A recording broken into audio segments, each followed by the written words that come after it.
Well, hello there. Hello there and welcome. Welcome to my flagship. And right now, we're in the sick bay. All of my medical crew and researchers are tied down working on this new disease that's making its way through my fleet. It's called Star Trek Stockholm Syndrome. I swore I'd never use one of these, but since my people are tied down, computer, activate Emergency Medical Hologram. This EMH is based on Katie Morton, a 21st century YouTuber with 1.25 million subscribers. Link in description. Stockholm Syndrome is named after a bank robbery that happened in 1973 in Stockholm, Sweden. There were bank employees that were kept for 6 days. They were first wrapped in dynamite and thrown into the bank vault. That is incredibly insane. Now, we're not talking about being threatened to this level in any way by a TV show, but this is what they're threatening to do to Star Trek if we do not comply. Remember, it's Star Trek itself is being threatened. And the thing that happened that shocked everybody is that throughout those 6 days, those captive people wrapped in dynamite, for some reason, became eerily attached to their captors. So in other words, if you're in enough jeopardy, or if something you care about is threatened enough, you may start to have a psychological reaction, much like a trauma victim would be afraid to stay in pain and want that pain to end. If you have Stockholm Syndrome, it's somewhat the opposite. You want things to continue as they are to maintain the status quo. You are a captive, and that's the way it is. And you'll be better off as a captive if you don't resist that and just accept it. Seems to be where the EMH is going. EMH, continue.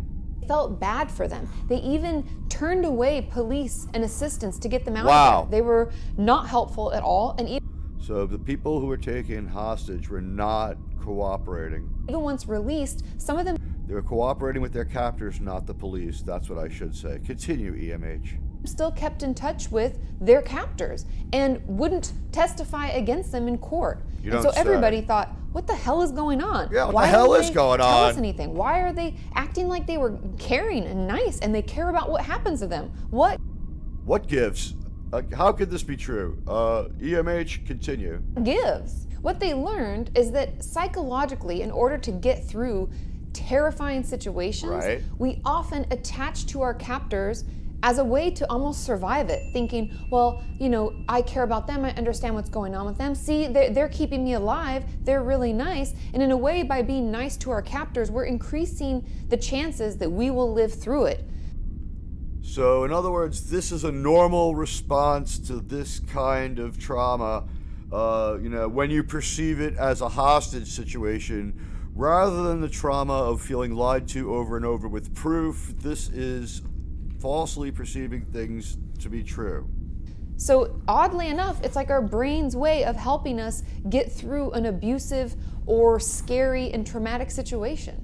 And that is exactly what I'm going to call Star Trek Picard's attitude towards the fans of the show. Others may disagree, but I know I'm right about one thing, how I feel. I can't be wrong about how I feel. I'm telling you, I feel that the Star Trek Picard Season 3 has an abusive and traumatic relationship with its fans. It started out with people we respect saying things that we now know aren't true, but we can talk about that in a different video.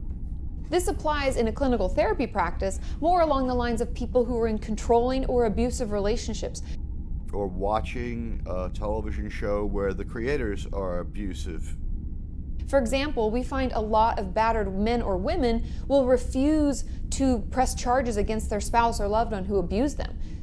In other words, bad Star Trek is better than no Star Trek at all.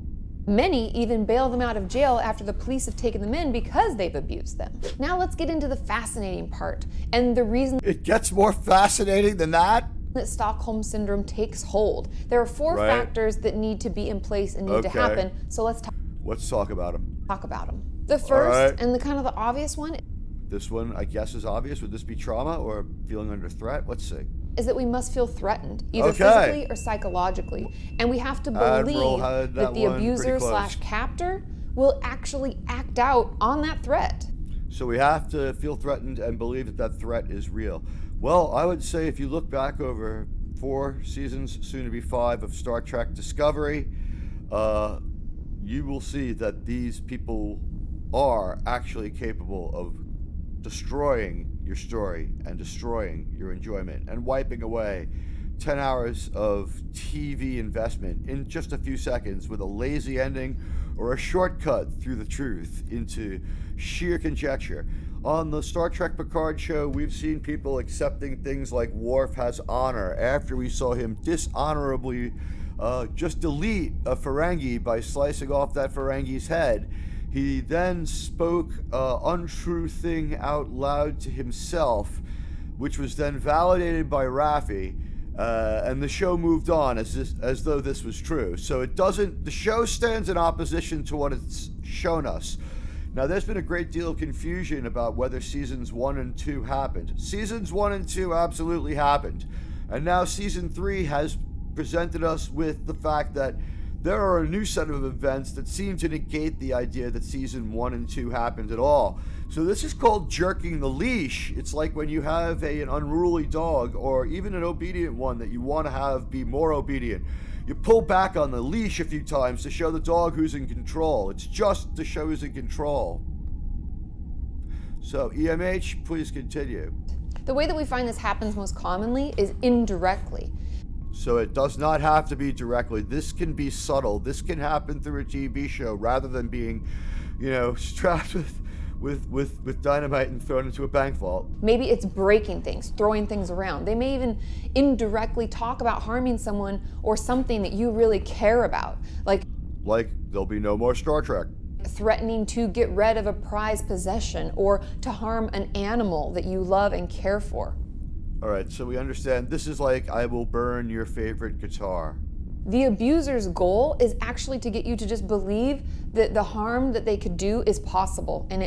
All right, so we've seen 5 of 5 times with Star Trek Discovery that they will harm you. May be imminent. The second condition, and this is where it starts to, you can see how it can psychologically shift for the person being abused, is that the abuser will then show some small kindness. You like seeing the NX-01, right? You like hearing the music from Voyager. You like Tuvok, right? In the instance with Stockholm, in Stockholm, Sweden, in that actual event, the captors said that, they fed us and they gave us water. She misspoke. She meant the captives. The captors, after they put these people in an imminent threatening situation, were a little nicer to them after the fact. They gave them water and stuff. And they talked about how hard their life had been as a child. They will do some sort of thing to show you. So Star Trek has been so much worse than this is possibly true, but now that makes that Picard show, season 3, into good Star Trek. I don't know if you can do that without the transmuter that we saw in TOS episode Cat's Paw, which is Shakespeare compared to what we're getting now. You a little kindness to kind of take care of you a little bit so that you believe just a little, just a few member berries. They're not all bad. What this does is it gives the abused person hope that the situation could change. This could be a small token like a birthday card, or if we let them do this after 10 years of nothing but mistakes, they will suddenly produce a Star Trek show that is good and that is worthy, and we're being too judgmental would be how it would work out if we were talking about TV. Or remembering to bring dinner home. It could be any small thing. A lot of abused spouses will say, well, they didn't abuse me when they normally would. So this wasn't as bad as other Star Trek we've gotten from bad reboot. Even the absence of abuse with no positive thing added in. This story was horrible, but it didn't have a lot of shit I hated in it. Can feel like a small token of kindness. And you know how I talked about that event in Stockholm, Sweden, how they shared some events about themselves? Now, certainly in this story, we've seen nothing but self-insert from the writer. That's another part of it, and that goes into this number 2, is that they'll share some hard times they've been through. Or I inherited a lot of bad stuff from the writers before me. That's why it's bad, said Ryan Johnson. said Terry Metalis. Times they've been abused by a mother or father or Picard was all messed up and I had to fix it best I can, so I spent my money on Michelle Forbes instead of on John Delancey to make the Q human again. caretaker. And so it gives them it humanizes them a little bit and makes us feel kind of bad. I'm not a monster who just wants money with 18. Forget about the fact that this show has 19 executive producers. We put quality and story first. The money's not in my pocket. It's right up there on screen. I'm not lying to you.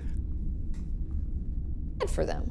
The third condition that needs to take place is being isolated from other perspectives. The way that this can play out in abusive relationships, there are a lot of examples that were given. One of which is, I don't like your friends because they talk bad about me. I don't want you hanging out with them anymore.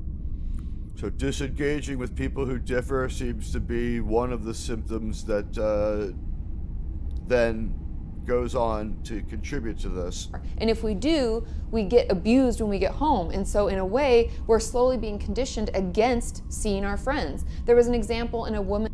All right, so I guess this would be kind of like seeing people that are in the majority who hold one opinion, making that opinion over and over has become, irritating to you. So, it's kind of like you have projected onto the people in the world what these people had projected onto their captors, that they're really the source of the problem. It's not that the show is bad, it's that people don't like it the right way.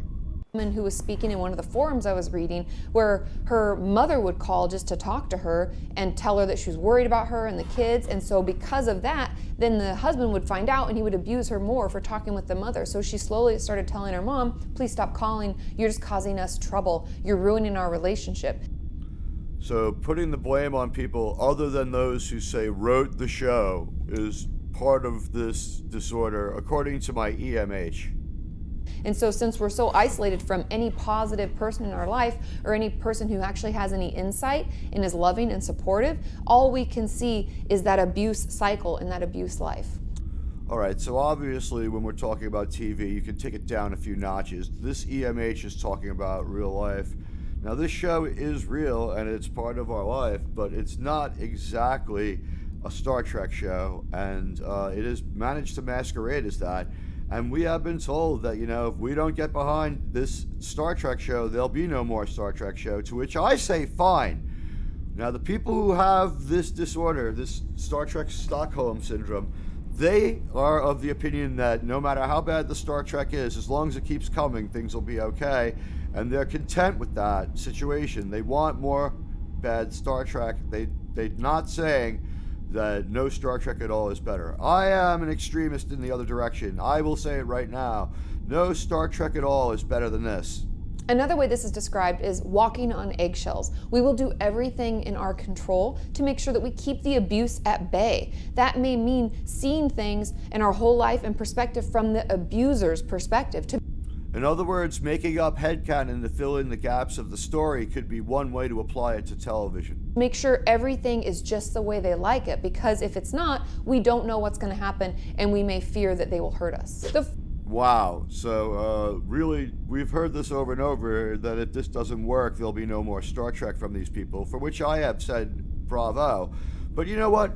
I think that was also another lie that they told us. I think that they had already decided to go forward with these creators because Star Trek was so utterly ruined, and that this less incompetent, not good, but less incompetent, and not quality, but less actively hateful Star Trek is somehow better than no Star Trek at all is something that I can't bring myself to believe. I prefer there be no Star Trek at all to this terrible mockery. It's like seeing someone you used to care about as a zombie in The Walking Dead. It's like, oh my God, I used to know them, and now the best thing I can do is delete them. Fourth and final condition that must take place is that we actually feel that we are not able to escape.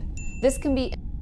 So if this is really going to happen, these people are capable of executing the consequences. In a lot of fashions, but one of the most common is actually through money. That's an interesting thing that applies to real life Stockholm Syndrome, but let's see what they have to say. I guess instead of money, the currency of this world would be more Star Trek. You can either have it or you won't, and we control it. Many abusers will overextend them as a family or as a couple, so that if the person who is being abused tries to leave, they actually can't afford anything and they may feel like they'll be out on the street. Another way this can happen is kind of through the emotional abuse avenue. This seems to more apply to what we're saying than the idea that you would end up on the street with no money, because certainly if there's no more Star Trek, you're going to be okay. But you know what? For over 50 years, people have enjoyed Star Trek and they've wanted to see it. And unfortunately, the product that's been made since 2009 has not been enjoyable or good in any way, shape, or form. Where they will know intimate or embarrassing things about you, or even threaten to shame you publicly. Certainly, we have all been called horrible names for not liking different sci-fi properties, and we have been publicly shamed. A woman who was speaking in one of the forums that I'd read, saying that her ex-boyfriend had made her do some sexual acts that she wasn't comfortable with, and then when she threatened to leave, he said that he had videotaped it and he was going to release it on Facebook to all of her family and friends. And so that would be a crime. That fear and that embarrassment and shame held her captive for another 2 years. All right, so you can get caught up in this pretty easily without really thinking it through, not understanding that revenge porn is something that will land you in jail for a long period of time, and that the person would be insane to risk it. And to be content to know that if you got stuck with this, I don't know the extent of their relationship or if this was an extramarital affair, but it certainly seems like this threat was something that the law could have dealt with. But certainly don't let anybody make videotapes of you, and don't take legal advice from me. I'm just a Star Trek pundit. This can also play out in a threat of suicide. A lot of the abusers will say, okay, well, that is something we have seen in the Picard show, to the abused, that they will kill themselves they'll if they leave leave, themselves or if they they'll leave. threaten homicide, they'll threaten to kill a child or an animal or a parent or someone else. They'll threaten to do things to people you love if you leave, so the person that's being abused feels like they really can, because they don't want to they don't want anything bad to happen to the people they care about. I'm sure if you've learned anything about the abuse cycle, you can kind of see how this plays into it and how it's so eerily similar. And the abuse cycle, I'm looking down my notes to make sure I get them just in order. Let's see what the abuse cycle is. Is tension building, incident, reconciliation, and calm. And we go round and round. And so wow, that absolutely sounds like the way we get a Star Trek series. There's a lot of disagreement and anger, and then there is a point where we all have to kind of come together and come to terms with it, and then all of a sudden there's the illusion of calm. So you can see how these certain conditions, as they play into it, can be so similar to the abuse cycle, and that's why people get stuck in it. If you know someone who's in an abusive or controlling relationship, you don't have to actually be in this situation to feel this way. The EMH just said it. I'm going to let them say it again, because this EMH is kind of set to a higher speed than I usually set my holograms to, and it speaks very quickly. So let's explain again how it doesn't have to be that way, just similar to it. And round. And so you can see how these certain conditions, as they play into it, can be so similar to the abuse cycle, and that's why people get stuck in it. It doesn't have to be exactly like the abuse cycle, and it doesn't have to be real abuse by someone who's physically there. It can just be similar, to take on this mindset, not to go down this road where you would do some of these things that people with real Stockholm Syndrome would do. We're talking about Star Trek Stockholm Syndrome. If you know someone who's in an abusive or controlling relationship, the best things that we can do is just listen and try to be supportive. Don't talk bad about the relationship. Don't get them to leave and try to force them to leave. Well, certainly in punditry, you don't have a choice but to give your own opinion about the show. Because that can only build on the shame and embarrassment that they may already feel due to that relationship. So Star Trek, keeping it in control with shame. Speaking of which, the Popcast is a YouTube channel that has 113,000 subscribers. And they're well known for endorsing all things New Trek, In fact, the podcast is more or less of the attitude that Star Trek has only been good since it was taken over by this genius. Description below. And now, Star Trek Season 3 showrunner, Terry Matalas. The genius himself, ladies and gentlemen. Now, the question here on screen in text, because they won't ask Matalas, is changelings. They're going to ask him about changelings. They don't speak to Terry Matalas. They write down an email, and he makes like a video in his office and responds. And it's kind of like what you see on your screen. That, in fact, is Matalas. That is not some new alien. That's Matalas. He claims to be human. Changelings. Dominion War. Yeah. He could be a changeling. We've seen that. How did you know we all wanted to go there? Were this the world of Star Trek? So they're asking him how he knew that this was the story we wanted. So they're presupposing that he was correct. This is the podcast. They tend to do that. They present all their conjecture as if it was absolutely true. So let's hear from genius Terry Matalas. And what made you?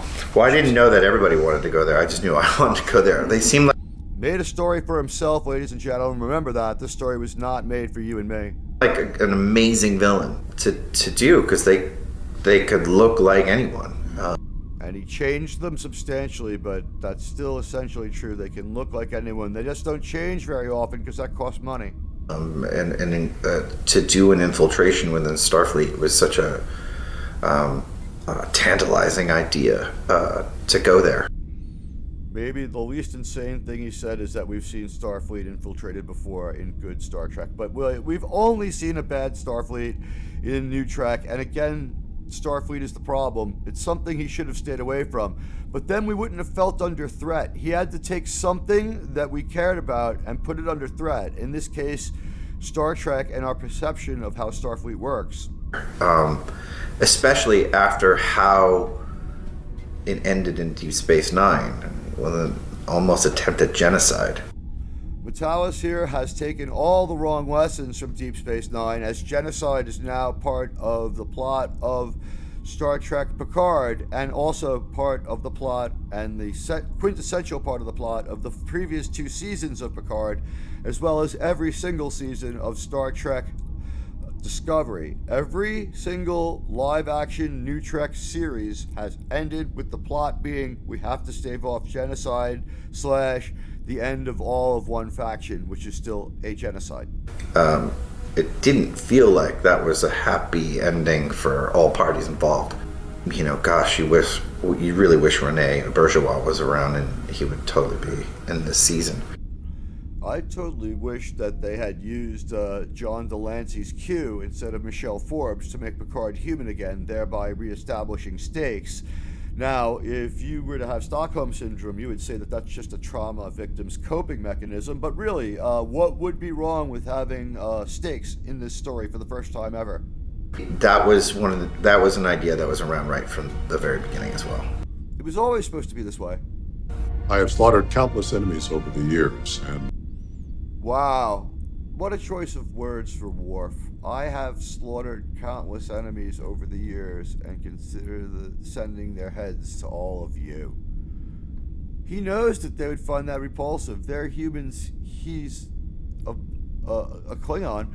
Why would they hold with these traditions that he picked up later in life when he found out about his Klingon heritage? considered sending their heads to all of you. That's insane. And that's the threat of violence we're talking about right there, is that, you know, this is what they're going to do to Star Trek. They're going to they did this at the Memberberry Museum, where they had the severed heads of all the Star Trek ships kind of sitting there in the Memberberry room.